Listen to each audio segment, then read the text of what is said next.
Oke, assalamualaikum warahmatullahi wabarakatuh. Kembali lagi bersama saya di channel Adam Adifa. Oke, di video kali ini kita bakal melanjutkan kembali video sebelumnya, pembuatan aplikasi penjualan dengan menggunakan kode igniter. Nah, di video kemarin kita sudah berhasil membuat automatic number untuk nomor faktur. Ya, jadi kita bisa buat format auto number sesuai dengan keinginan kita. Kemudian, di video kali ini kita akan membuat untuk pilih pelanggannya ya. Jadi ketika kita mengklik si inputan pelanggan ini, nanti ceritanya dia akan muncul sebuah model nantinya. Kemudian kita bisa cari pelanggan mana yang akan kita masukkan. Kemudian nanti tinggal kita pilih ya, dan nantinya akan masuk ke sini. Oke, tanpa panjang lebar kita langsung aja praktekkan ya. Jadi tadi kan ceritanya ketika diklik si form ini ya. Nah, kita coba lihat ID-nya. ID si form ini kan nama pelanggan ya. Jadi ketika si nama pelanggan ini diklik, maka muncul sebuah model. Oke, jadi kita siapkan dulu modelnya. Nah, modelnya bisa teman-teman copy dari model yang sudah teman-teman buat di data master ya. Di sini saya coba ambil yang model yang dari view pelanggan ya. Di sini ada input pelanggan, ada model input pelanggan. Teman-teman silakan copy saja. Kemudian teman-teman paste di input penjualan ya. Kopikan di bawah formnya. Kemudian di sini kita ganti.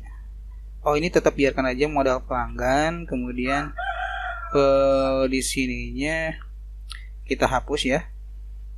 Kita hapus, kemudian ini kita kasih data pelanggan ya. Untuk sementara seperti ini dulu.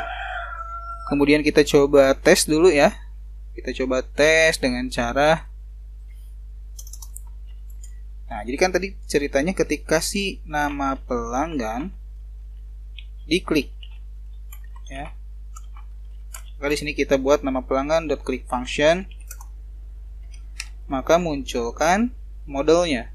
Nah, tadi modelnya namanya model pelanggan. Jadi kita tulis di sini model pelanggan .model show. Oke. Sekarang kita reload. Nah, jadi ketika diklik harusnya muncul data pelanggannya. Nanti di sini data pelanggannya bisa kita cari ya, bisa kita cari, kemudian bisa kita pilih mana data pelanggan yang akan kita inputkan. Oke. Nah, di sini saya rasa untuk modelnya kurang besar ya, jadi kita tak ganti bagian. Kita coba lihat di bagian ini ya, bagian referensi di template tablernya. Di sini di extra di user interface ada model. Di sini ada large model. Large model itu ukurannya segini. Apakah sama ya? Ini lebih kecil kayaknya, jadi kita pakai yang large model aja, atau yang full width. Ini terlalu besar ya, yang small terlalu. Nanti kita pakai yang large aja. Pakai yang large, kita coba inspect. Di sini model dialog. Nah, setelah model dialog kita tambahkan model LG atau model large. Nah, kita tambahkan di sini model LG atau model large. Kita coba reload. Nah, di sini udah agak lebar ya. Nah, sekarang kita coba munculkan si data pelanggannya di sini ya. Nah, caranya gimana? Kita tinggal copy paste saja si view pelanggan. Nah, untuk tabelnya kita copy paste saja seperti ini. Kita tempelkan di input penjualan. Nah, di bagian model bodinya kita masukkan aja langsung ya. Sekarang kita coba reload lagi. Nah, di sini pasti error ya, karena kita belum mengirimkan atau kita belum connect ke si model pelanggannya. Nah, otomatis kita di sini harus meload model pelanggan di dalam controller penjualannya. Kita load lagi untuk model pelanggannya. Kemudian kita kirimkan ya. Nah, di model pelanggan itu kan ada ini ya, ada get pelanggan kalau nggak salah. Kita coba lihat di model pelanggan itu ada get data pelanggan. Nah, kita akan akses atau kita akan ambil datanya melalui si metode get data pelanggan ini. Jadi kita tinggal panggil aja di sini. Ya, variable data pelanggan sama dengan this model pelanggan get data pelanggan. Oke. Nah, kalau sudah, berarti kita coba reload lagi. Kita coba klik lagi. Nah, di sini ada error. Oke. Di sini kita belum tambahkan metode untuk menampilkan datanya. Kita menggunakan result. Kita coba reload lagi dan kita coba cek. Nah, di sini udah muncul ya untuk datanya. Oke. Nah, kalau dirasa misalnya si modelnya ini belum cukup panjang, nah kita coba inspect elemen saja. Nah, kita arahkan ke modal LG-nya. Modal mana ya? Sini ada modal blur. Nah, ini kan ada modal LG. Kita coba lihat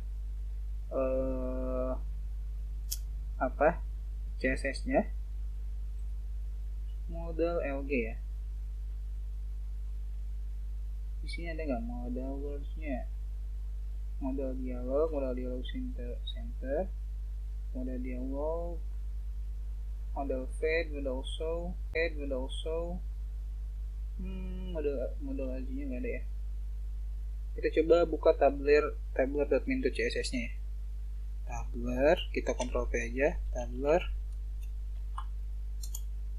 Kita Ctrl F, kita cari modal LG. Nah, di sini nih. Ini kan maksimal width-nya 720 pixel. Ya, kita coba tambahkan saja menjadi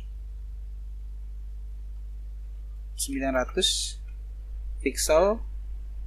Ya, ini ada lagi nggak ada ya. Kita coba reload.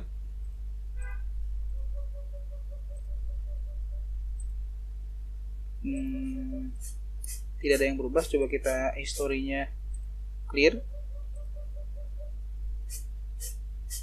Coba reload lagi. Nah, agak cukup ya. Oke, kalau begitu kita lanjut.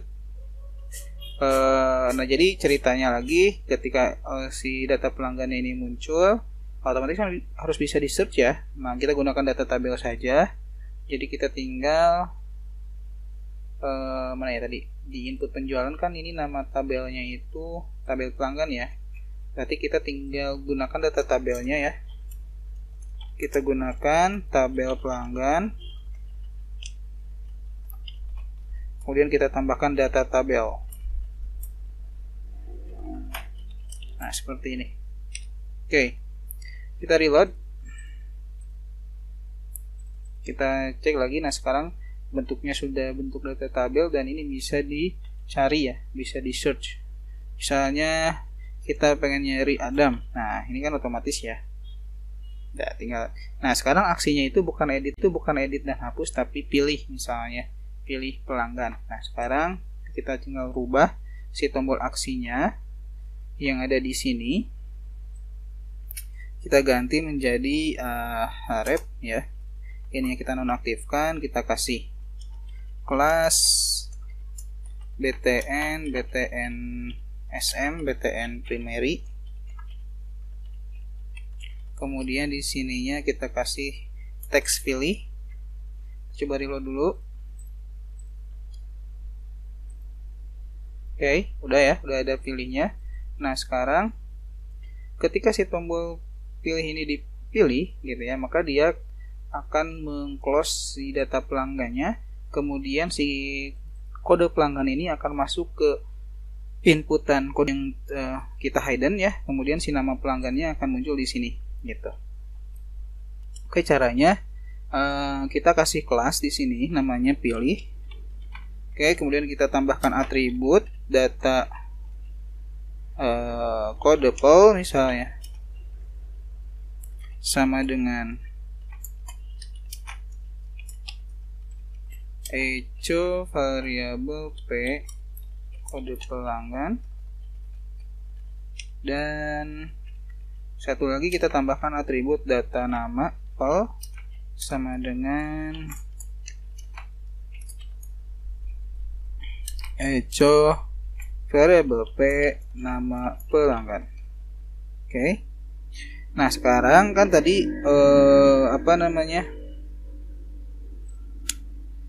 ketika dipilih, ketika si tombol pilih ini diklik gitu kan, berarti kan ini ada kelas pilih nih. Ya. Maka si modelnya akan terclose dan si data kode pelanggan dan data nama pelanggan ini akan masuk ke dalam formnya masing-masing. Nah, untuk perintahnya seperti ini. Jadi ketika kelas pilih itu diklik, ya, klik function, nah, maka yang terjadi adalah modelnya kita kasih var dulu, var kode pelanggan sama dengan this dot attribute data codable, kemudian untuk var nama pelanggan ini diambil dari atribut data nama pel. Oke. Setelah itu, nah,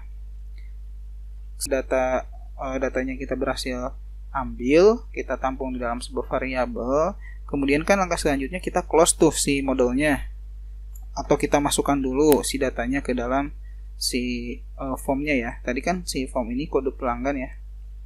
Mana ya kode pelanggan? Kita cari kode pelanggannya mana ya. Nah, ini ya, ini kan kode pelanggan dan nama pelanggan. Ini kita kasih teks dulu aja biar nanti muncul ya. Kita coba reload dulu. Nah, ini kan ada ya, nanti si kode pelanggan harus muncul di sini, si nama pelanggan harus muncul di sini. Berarti kode pelanggan diisi value-nya, nama pelanggan juga diisi value-nya. Oke, jadi kayak gini. Si ID kode pelanggan diisi value-nya dengan atribut si data kode pool tadi ya. Value-nya val kode pelanggan. Begitupun dengan nama pelanggan ya. Dengan ID nama pelanggan ini diisi value-nya itu dengan nama pelanggan. Yang mana nama pelanggan ini diambil dari atribut yang ada di dalam tombol pilih. Oke, setelah datanya masuk, setelah datanya disimpan ke dalam inputannya masing-masing, kemudian si modelnya kita close.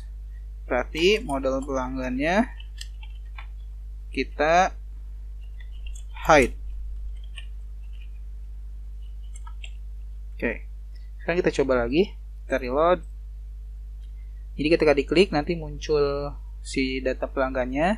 Ini kita bisa cari ya. Kita bisa cari. Nah, seperti ini ya, ketika dipilih. Jadi ketika muncul, ketika dipilih, maka si kode pelanggan ini dan nama pelanggan ini akan masuk ke dalam inputannya masing-masing seperti ini. Oke ya. Sekarang ini kita hidden lagi yang kode pelanggannya ya. Kode pelanggannya kita tipenya ganti lagi jadi hidden. Kita reload. Nah, kita klik, kemudian pilih. Nah, seperti itu. Oke. Nah, tapi yang jadi masalah adalah, nah ini kan beda-beda cabang nih. Ada Tasikmalaya, ada Bandung. Nah, kalau misalnya kita login sebagai admin yang ada di Tasikmalaya, maka pelanggan yang muncul itu harusnya yang ada di Tasikmalaya saja gitu ya. Kalau Bandung berarti yang harus data pelanggan yang muncul adalah data pelanggan Bandung saja.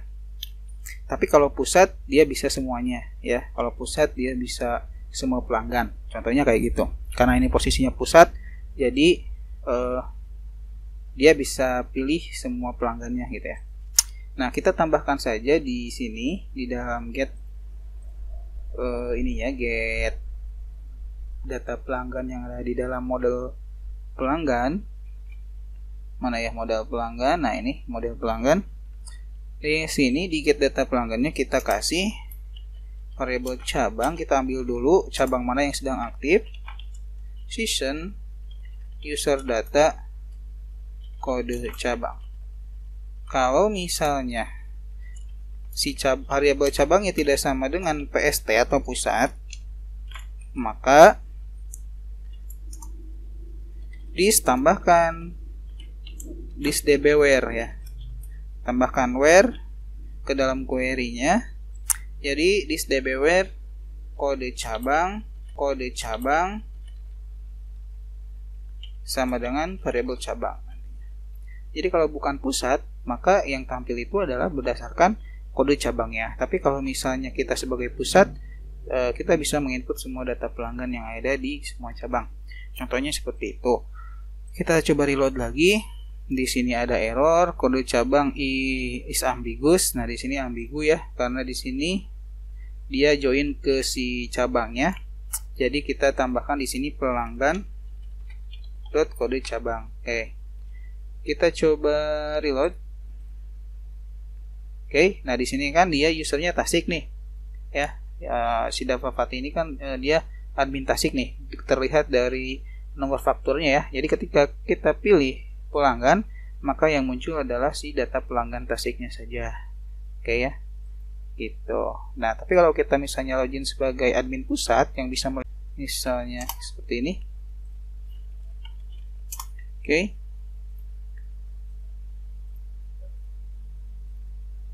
Nah, ini kan pusat nih. Dia bisa tampil semuanya. Oke ya. Nah, ini juga berlaku untuk tadi data masternya ya, data pelanggan nih. Kalau di pusat dia tampil semuanya, tapi kalau di cabang misalnya dia data masternya hanya muncul data cabangnya saja gitu ya, data pelanggan di cabang tersebutnya saja. Oke. Itu mungkin untuk di video kali ini bagaimana cara membuat model pencarian data pelanggan ya. Kita akan lanjut lagi di video selanjutnya ya. Jadi jangan lupa like, comment, share, dan subscribe. Thank you for watching. Assalamualaikum warahmatullahi wabarakatuh.